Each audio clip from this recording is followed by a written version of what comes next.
ప్రతిసారి అయితే బిర్యానీ తినలేం కదా, ఎందుకంటే బిర్యానీ ఒక్కసారి తింటాం, 2 సార్లు తింటాం. కానీ బిర్యానీ ఫ్లేవర్ రావాలంటే ఏం చేయాలో తెలుసా? ఈ రోజు అయితే మన వీడియో చూసేసేయండి, సేమ్ మీకు బిర్యానీ తిన్న ఫ్లేవర్ వచ్చేస్తుంది. ఈ వీడియో పూర్తిగా చూస్తే మీకు కూడా అర్థమైపోతుంది. ఇంకెందుకు ఆలస్యం, మరి దమ్ మటన్ కర్రీకి కావాల్సిన పదార్థాలు ఇప్పుడైతే చూసేద్దాం. Welcome back to SS cookings. Dum mutton కూరకు కావాల్సిన పదార్థాలు ఇప్పుడు చూసేద్దాం. ముందుగా కడిగి పెట్టుకున్న ఫ్రెష్ మటన్, మన బిర్యానీ పీసులా ఉండకుండా మటన్ కర్రీకి అయితే ఏ విధంగా ఉంచుకుంటామో అలాగే మీడియం సైజ్ ముక్కలు అయితే సరిపోతాయి అనమాట మటన్ కు. ఇప్పుడు మటన్ మెత్తగా ఉడకాలంటే దీనికైతే పొప్పడికాయ పేస్ట్ అనమాట మంచిగా పట్టించాలన్నమాట. దీని గురించి అయితే నేను తర్వాత చెప్తాను మీకు వీడియోలో. పొప్పడికాయ వల్ల మటన్ అనేది తొందరగా ఉడికిపోతుంది అన్నమాట. సన్నగా కట్ చేసుకున్న పచ్చిమిర్చి, కొత్తిమీర, అల్లం వెల్లుల్లి ముద్ద, పసుపు, ధనియాల పొడి, జీలకర్ర పొడి, మటన్ మసాలా, కారం, ఫ్రై చేసుకున్న ఉల్లిగడ్డ ముక్కలు. ఇక్కడ మీరు ఒకటి అబ్జర్వ్ చేయొచ్చు, అన్ని మసాలాలు మిక్స్ చేసి ముందే పెడుతున్నాం కాబట్టి, మ్యారినేట్ చేస్తున్నాం కాబట్టి నూనె కూడా తక్కువనే పడుతుంది చూడండి. రుచికి తగినంత ఉప్పు. ఇక్కడ నేనైతే హాఫ్ కేజీ మటన్ తీసుకున్నా, అంటే అర్ధ కిలో, దానికి 200 గ్రాములు పెరుగు వాడుతున్నా. ఈ పెరుగు ఈ మసాలాలన్నీ మంచిగా ముక్కలకు మంచిగా కలిపేసి మంచిగా 2 గంటల సేపు పక్కన పెట్టిన మనకు మూత పెట్టి మనం బిర్యానీకి అయితే ఏ విధంగా పెడతామో అదే విధంగా అనమాట. అందుకని చెప్పేసి నేను దమ్ మటన్ కర్రీ అన్న. ఒక టేబుల్ స్పూన్ మిరియాల పొడి కూడా వాడదాం, ఎందుకంటే బాగుంటుంది ఫ్లేవర్. అలాగే వెల్లుల్లి రెబ్బలు సగం కట్ చేసుకోవాలి. ఒక 2 గంటలు అయితే మూత పెట్టేసి వదిలేద్దాము. ఫ్రిడ్జ్ ఉన్న వాళ్ళు ఫ్రిడ్జ్ లో పెట్టుకోండి, లేదంటే మామూలుగా పెట్టేసి సరే. చూడండి 2 గంటల తర్వాత ఇప్పుడైతే కర్రీ చేసేద్దాం. మంచి స్మెల్ అయితే వస్తుంది మనకు. బిర్యానీ ఏ విధంగా అయితే స్మెల్ వస్తుందో అదే విధంగా వస్తుంది అనమాట. ఒకసారి మీరు కూడా పక్క ట్రై చేయండి. మళ్ళీ ఒకసారి అయితే మొత్తం కలిపేసుకుందాం. చెంచాతో కలిపేసుకొని ఒక 5 నిమిషాలు మూత పెట్టి వదిలేద్దాం.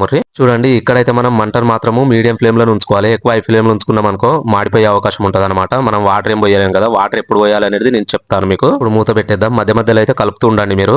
ఇక్కడ నేను దమ్ మటన్ కర్రీ అన్నా కదా, మటన్ కర్రీ అని ఎందుకు అన్నాను అంటే, మనము బిర్యానీ చేసేటప్పుడన్నా కనీసము 20 నిమిషాలు హై ఫ్లేమ్ లో పెడతాం కదా, అలా కాదు.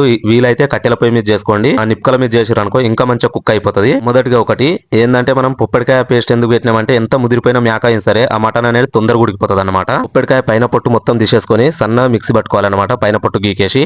ఒకవేళ మీకు గనక మటన్ ఉడకలేదని డౌట్ వచ్చింది అనుకో, అప్పుడు ఏం చేయాలంటే వేడి నీళ్లు, మంచి వేడి నీళ్ళు మాత్రమే పోయండి. వేడి నీళ్ళు పోస్తే ఏంటంటే కూర తొందర చల్లబడది. అదే వేడి మీద ఉంటది కాబట్టి వేడి నీళ్ళు పోయడం వల్ల తొందరగా కూడా మటన్ ఉడికిపోయే ఛాన్స్ ఉంటది అనమాట. ఇక్కడ నేను వేడి నీళ్ళు ఎందుకు పోసిన అంటే, నాకు కొంచెం గ్రేవీ లాగా ఉండాలి కాబట్టి నేను వేడి నీళ్ళు పోసిన. చూడండి మనకు మటన్ అయితే ఉడికిపోయింది ఆల్రెడీ. ఇప్పుడు మీకు చూపిస్తాం ముక్క ఏ విధంగా ఉడికిందో లేదో అనేది. ఈ విధంగా ఇంత పూర్తి గ్రేవీ అయితే సరిపోతుంది మాకైతే. సేమ్ మనకు బిర్యానీ ఏ ఫ్లేవర్ అయితే వస్తుందో, బిర్యానీ తింటప్పుడు ఏ ఫ్లేవర్ అయితే ఉంటుందో అదే ఫ్లేవర్ వాసన వస్తుంది. సరే మీరు కూడా ట్రై చేయండి, పక్కన వస్తుంది చూడండి. ముక్క కూడా పర్ఫెక్ట్ ఉడికిపోయింది. ఇప్పుడైతే టేస్ట్ చూసి చెప్తా మీకు ఏ విధంగా ఉన్నది అనేది. మనం రెగ్యులర్ గా మటన్ కర్రీ చేస్తాం కదా, ఆ విధంగా కాకుండా సేమ్ దమ్ మటన్ కర్రీ అని ఎందుకు అన్నానంటే, సేమ్ మన దమ్ బిర్యానీ అయితే ఏ విధంగా ఫ్లేవర్ వస్తుందో అదే విధంగా వస్తుంది అనమాట. అందుకని చెప్పేసి దమ్ మటన్ కర్రీ అన్నా కదా. ఒకసారి మీరు కూడా ట్రై చేయండి, పక్క మీ అందరికైతే నచ్చుతుంది, నాది గ్యారంటీ. ఇంకెవరైనా మన వీడియో కొత్త వాళ్ళు చూస్తున్నట్లయితే సబ్స్క్రైబ్ చేయండి, అలాగే లైక్ చేయండి, కామెంట్ చేయండి. ఈసారి అయితే మీ ఇంట్లో మటన్ తెచ్చినప్పుడు ఈ విధంగా ట్రై చేయండి, కొత్త టేస్ట్ వస్తుంది. టేస్ట్ మాత్రం సూపర్ వచ్చింది. మీరు మాత్రం అస్సలు మిస్ అవ్వకండి, నేను గ్యారంటీగా చెప్తున్నా. 100% మీకు నచ్చుతుంది. స్మెల్ మాత్రం సూపర్ వస్తుంది. ప్రతిసారి అయితే బిర్యానీ తినలేం కదా, అందుకని చెప్పేసి బిర్యానీ తినే ఫ్లేవర్ మాత్రం వస్తుంది. చూడండి ముక్క కూడా ఎంత పర్ఫెక్ట్ ఉడికిందో. మీరు ఇంకేసి బిర్యానీ చేసుకుంటప్పుడు కూడా పొప్పడికాయ రసం అనేది వాడండి, పొప్పడికాయ పేస్ట్.